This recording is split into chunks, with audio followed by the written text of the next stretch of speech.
नमस्कार, बहुत स्वागत है आपका जीएमडी न्यूज पर और मैं हूं आपके साथ अंकुर पांडे और आप देख रहे हैं चरण 3.0 यानी कि तीसरे चरण का मतदान उत्तर प्रदेश में हो रहा है। आपको बता दें इसके पहले 2 चरण हो चुके हैं, 10 फरवरी और 14 फरवरी को। आज ये तीसरे चरण का मतदान हुआ है और 16 जिलों की 59 सीटों पर यह मतदान हुआ है। वहीं अगर अब परसेंटेज की बात करें तो 5 बजे तक 57% लगभग वोटिंग हो गई है और आगे भी फाइनल वोटिंग आना बाकी है कि कितना परसेंट मतदान हुआ है। वहीं लगातार इस पर हम चर्चा कर रहे हैं और आपको अपडेट पहुंचाने के 16 जिलों में जहां जहां मतदान हुआ है क्या कुछ स्थिति वहां पर रही और इसी के चलते अब हमारे साथ जुड़ रहे कानपुर से हमारे संवाददाता अभिनव शुक्ला और इसी पर चर्चा के लिए हमारे साथ वरिष्ठ पत्रकार आजाद खालिद भी हमारे साथ जुड़े हुए हैं। अभिनव, सबसे पहले आपके पास आते हैं और जानते हैं क्या कुछ स्थिति आपको ग्राउंड पे दिख रही है, क्या कितने परसेंट मतदान हुआ है और किस तरीके, क्या महिलाएं या अगर युवाओं की बात करें तो क्या वो घर से बाहर निकले और वोट करने मतदान स्थल तक पहुंचे हैं?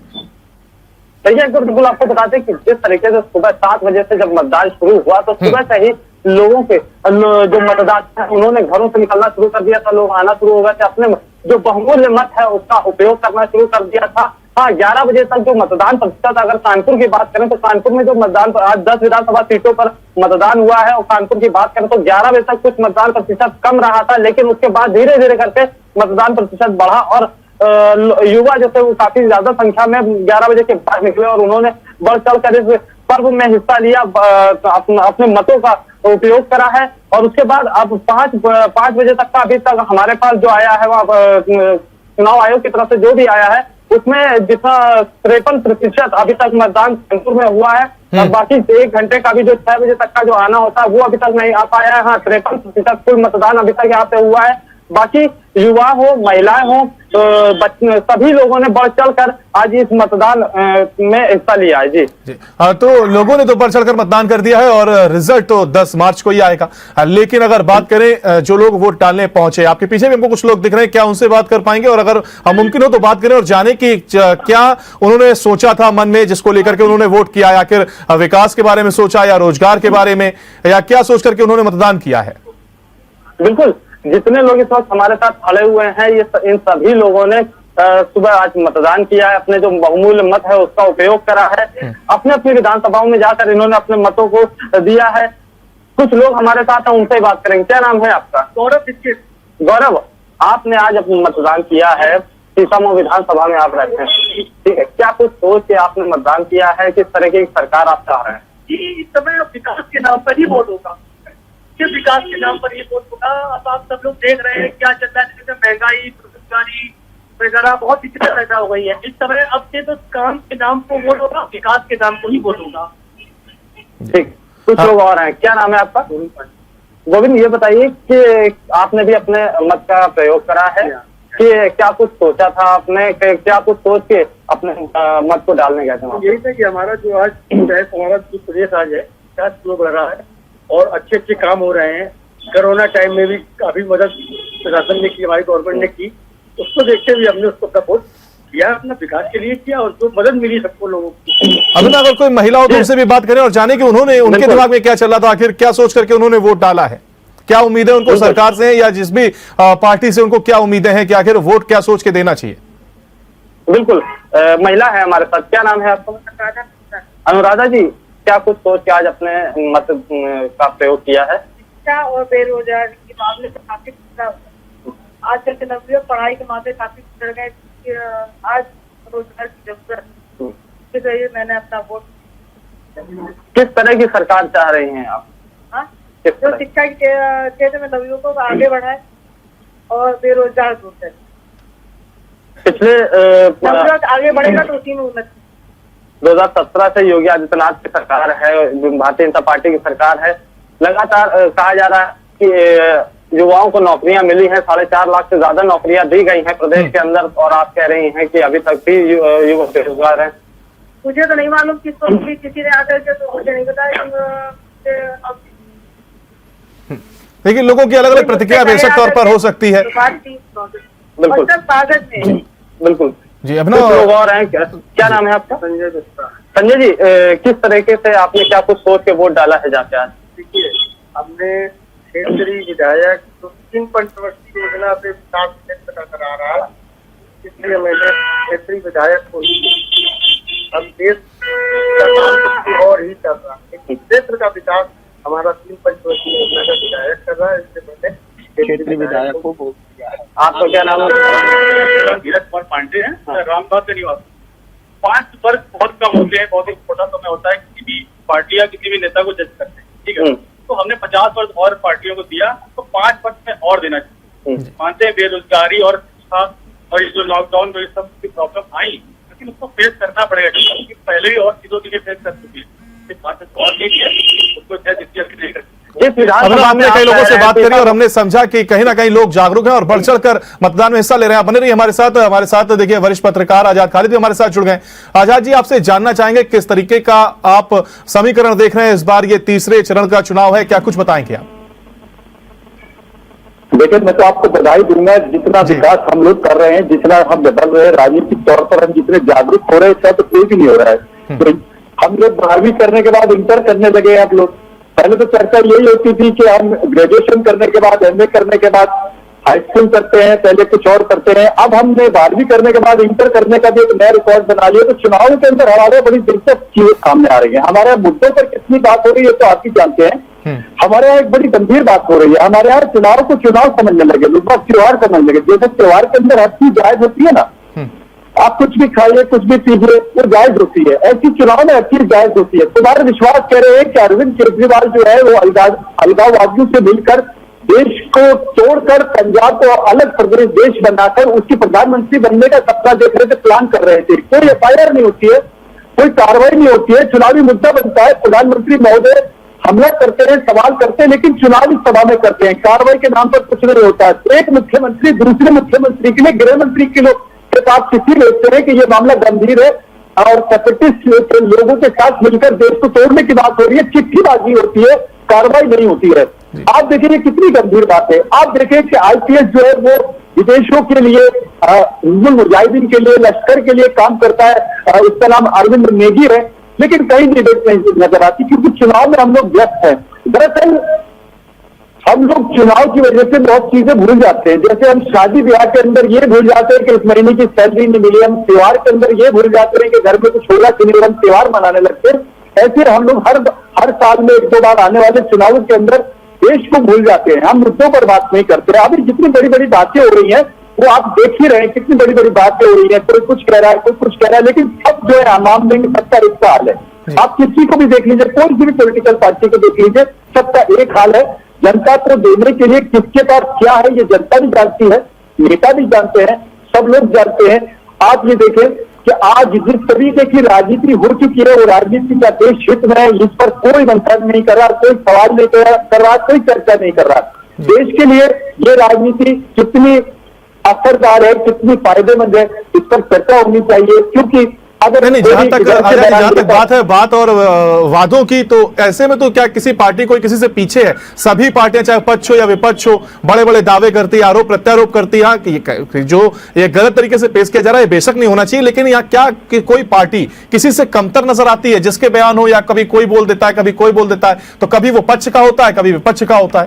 तो देखिए, एक होड़ मची हुई है, एक होड़ मची हुई है कि तुमने अगर 6 इंच लंबी फेंकी है तो मैं जो है ना 12 इंच लंबी फेंकूंगा। फेंकने की होड़ मची हुई है। यानी पहले होता था लोग अच्छा काम करने के लिए होड़ मचाते थे कि मैं इतने लोगों की मदद करूंगा, इतने बच्चों की फीस जमा कराऊंगा, इतने बच्चों का एडमिशन कराऊंगा, इतने गरीबों की शादियां कराऊंगा, इतने गरीबों को घर मुहैया कराऊंगा। लेकिन अब होड़ मची हुई है कि मैं लंबी फेंकूंगा, मैं लंबा झूठ बोलूंगा, मैं लंबा झूठा वादा करूंगा। कोई 15 लाख देता है, कोई कुछ करता है, कोई कहता है मैं ये कर दूंगा, कोई कुछ कहता है। लेकिन सच्चाई है कि राजनीतिक वादों के नाम पर अगर बात करें, इसको चुनाव आयोग को देखना चाहिए और सबसे पहले ये देखना चाहिए कि जो चुनावी घोषणा पत्र है वो किसमें कितने लागू हुए कि नहीं हुए। क्योंकि चुनावी घोषणा पत्र लोकतंत्र के अंदर एक तरह से वादा है, एक भरोसा है, एक ऐसी चीज है, दस्तावेज है जिस पर अमल होना चाहिए, ना कि सिर्फ उसको वादे के तौर पर या बैंकने के तौर पर होना चाहिए। जैसे कि आपने देखा होगा कि लोग बाग रेट लिस्ट लगा देते हैं, लोग बाग अपनी दुकान में स्टॉक का डिटेल देते हैं, अपने अपने फीचर्स देते हैं। जैसे सैमसंग के ऊपर लिखा होता है कि हम ये चीज देंगे, हमारे अंदर लीड भी निकलेगी और एक चार्जर निकलेगा। ऐसी चुनावी घोषणा पत्र जो है वो पॉलिटिकल पार्टी का एक वादा है कि अंदर क्या क्या निकलेगा, हम क्या क्या आपको देने वाले हैं। लेकिन आप भी देखिए किसी पार्टी को भी आप क्लीन चिट नहीं दे सकते। आपने बिल्कुल सही कहा, सभी पार्टियों का एक हाल है। कांग्रेस उत्तर प्रदेश के अंदर कहती है कि मैं लड़कियों के लिए हम लोग लड़ेंगे, लड़की हो तो लड़ सकती है, लेकिन वही राजस्थान में लड़की लड़ नहीं पाती है, राजस्थान में वो नौकरियां नहीं मिलती है, पंजाब में वो नौकरियां नहीं मिलती है, छत्तीसगढ़ में वो नौकरियां नहीं मिलती है। अगर बात करें आप जहां जहां कांग्रेस की सरकार है वहां पर वो काम नहीं होते। ऐसे ही आज अमित शाह जी कह रहे हैं कि हम लैपटॉप देंगे, फला चीजें देंगे, लेकिन आप इतने साल से यूपी में भी थे, आप इतने साल से केंद्र में भी है, आप और राज्यों में भी है, उत्तराखंड में भी है, आप जाइए और जगह बहुत जगह पर आपकी सरकारें हैं। कितना आपने दिया, जनता नहीं पूछती है, जनता को एक दिन का टाइम होता है उसको, जैसे आप कभी गए हो मेले खेले के अंदर तो इतना शोर होता है कि लोगों को समझ में नहीं आता उसको खर्च क्या करना है, उसको खरीदना क्या है। वो शोर के अंदर ऐसी चीज लेकर चला जाता है जो बाद में समझ में आता है इसकी तो जरूरत ही नहीं थी। वो शायद थोड़ी देर का जो वोट का एक बयार आती है, एक शोर बचता है, एक हंगामा होता है, लोग वोट देकर घर चले जाते हैं, बाद में उनको समझ में आता है कि 5 साल के लिए हम बंधक बना लिए गए। चलिए हमारे साथ अभिनव शुक्ला हमारे संवाददाता जुड़े हुए हैं, तो उनसे भी जान लेते हैं कि आखिर लोगों ने जो वोट किए हैं वो क्या चीजों को सोच कर किए। तो अभिनव, आप बताएं, आपने लोगों से अगर बात की हो, क्या उनके मन में था, क्या चुनावी वादे और ये जो फ्री में स्कीम चली है कि हम मोबाइल देंगे, लैपटॉप देंगे, क्या यही सब सोच करके वोट किया गया है, या 300 यूनिट बिजली फ्री देंगे? सब पार्टियों ने अपनी अपनी घोषणा की है, तो घोषणाएं सुनकर के वोट किया गया है या लोगों के मन में क्या कुछ चल रहा था जिसको सोच करके ये वोट मतदान किया गया है? देखिए बिल्कुल, अगर आप इस बारे में अगर बताएं आपको तो इसमें यही होगा कि सभी की अलग अलग तरह की राय है। कुछ लोग कहना है कि 5 साल में जिस तरीके का विकास हुआ उसको देखते हुए, विकास कार्यों को देखते हुए हमने अपने मत का प्रयोग किया है। बाकी कुछ लोगों का ये भी कहना है कि जिस तरीके से कोरोना काल आया और लोगों के बेरोजगारी काफी ज्यादा छाई रही, बेरोजगार है युवा आज किस तरीके से सड़कों पे दर दर भटक रहा है, लोगों का कहना है, तो उसको देख के लोगों ने वोट दिया है कि इस बार से बदलाव। तो सभी के अलग राय रही है। ये लिया कुछ कहा जाए कि एक पार्टी को वोट दिया गया है तो ऐसा कुछ भी नहीं कहा जा सकता। सभी की कुछ अलग अलग राय। कुछ लोग हैं हमारे सही, फिर से एक बार पूछना चाहेंगे कि क्या कुछ रहेगा, क्या कुछ इन्होंने वोट दिया है, तो क्या नाम है आपका? राजा मोहम्मद राजा है। मोहम्मद राजा जी, ये बताइए, आज आपने अपने मत का प्रयोग किया है, वोट डाला है जाके विधानसभा में, क्या कुछ सोच के डाला है? पिछले 5 सालों के विकास कार्यों को देखा है या कुछ आपके मन में कुछ और रहा है उसके बारे में? 5 सालों में उन्होंने कोई काम नहीं कराया है, जो कराया है सुलग्गी ने कराया, जिसको हमने वोट दिया है, उसको चुना है विधायक, यहाँ नहीं कराया है, मगर अपने क्षेत्र में यहाँ सबने कराया है। मगर सुलग्गी ने, आप भी क्षेत्र में हो, मैं भी क्षेत्र में हूँ, आपके वहाँ नहीं कराया, तो हम लोग डिबेट यहाँ पे वहाँ भी कराया, हर जगह कराया, नहीं कराया है। और कुछ लोग और भी हैं हमारे साथ, कुछ लोग और भी हमारे साथ। एक चीज बताइए, क्या नाम है आपका? अजय भान सिंह। अजय जी, ये बताइए, आपने भी आज वोट डाला है, क्या कुछ सोच के वोट डाला है? जिस विधानसभा में आपने वोट डाला है वो 25 सालों तक समाजवादी पार्टी के कब्जे में है। जिस विधानसभा में आपने वोट डाला है वो 25 सालों से समाजवादी पार्टी के कब्जे में है। तो क्या देख रहे हैं, इस बार यहाँ बदलाव होना चाहिए? कितना विकास हुआ है? होना चाहिए। बीजेपी ने मेट्रो डलवाई,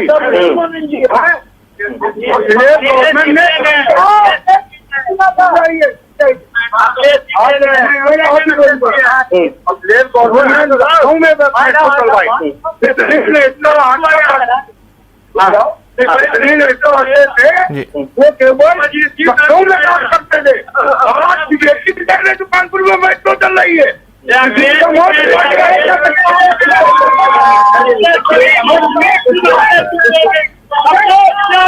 चलिए लौटते हैं अभिनव आपके पास। आजाद जी भी हमारे साथ जुड़े हुए, उनसे सवाल ले लेते हैं।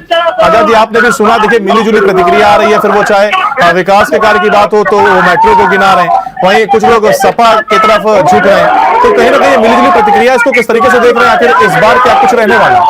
आजाद जी,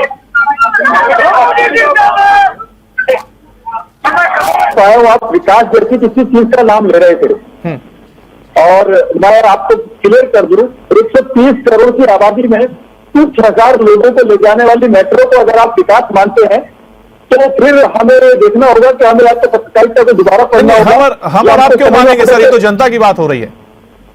नहीं, हम एक बात कह रहे हैं, क्योंकि देखिए हम रिफ्लेक्टर होते हैं। जी जी जी। अगर हम मीडिया की बात करें तो मीडिया जो है एक आईना होता है और वो जैसा नैरेटिव बनाता है हम उसको वैसा ही करते हैं। अगर मीडिया की बात करेंगे तो मीडिया नैरेटिव बनाने के लिए आजकल यूज हो रहा है, जबकि पहले जमाने में या किसी जमाने में कम से कम हम जब तक हम काम करते रहे और आज भी हम जहाँ काम कर रहे हैं अपने तौर पर हम ये बताना चाहते हैं कि आपको पैमाने तय करने होंगे। अगर आप एक हाईवे के ऊपर समझते हैं कि सड़क बनाने से, एक हाईवे निकालने से आप विकास का पैमाना तय करना चाहते हैं तो आपको पहले तय करना होगा कि उसके आसपास जितने गांवों से वो सड़क होकर गुजर रही है उससे कुछ। लेकिन सर जनता के ऊपर तो विश्वास करना होगा ना, अगर जनता बोल रही है तो मानना तो पड़ेगा, क्योंकि हम तो वहां की तस्वीरें दिखाते हैं। क्योंकि अगर इस तरीके से बात करेंगे तो फिर सपा तो कहती है हमने शिलान्यास किया, तो क्या शिलान्यास मात्र कर लेने से काम पूरा हो जाता है? काम जो पूरा करेगा हम तो उसी को मानेंगे। आप पूजा को अपनी बात कहने हैं, मुझे कहने दें।